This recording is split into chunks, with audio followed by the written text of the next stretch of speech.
Well, ang mahalaga kasi, at least tong survey ng Pulse Asia, hindi naman dramatic yung pagbabago eh. Di ba, Ed?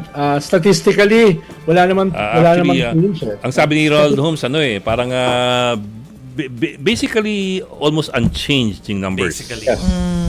Yes, no? Pero kung yung regarding sa tanong ni Joby, well, ang tinitingnan ko kasi Joby, hindi naman yung absolute numbers eh. Okay. Ang tinitingnan ko, yung movement of numbers. Saan ba nanggaling si Sarah? Di ba nanggaling siya sa as high as 90%? No? Yung kanyang approval at saka trust ratings.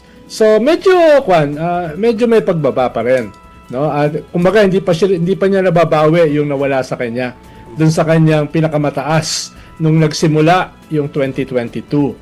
Ang masang problema ay si BBM. Siya yung medyo bababa, no? At sa ibang surveys, hindi lang sa Pulse Asia, ay dramatic yung kanyang pagbaba. Usually, mas mataas naman talaga ang Vice President sa Presidente. Dahil ang Vice President, hindi naman siya nasisisi. Hindi naman siya nasisisi sa mga problema ng bayan. Masyado. Yung Presidente yan eh. No? Pero medyo nagpa-plateau si Sara.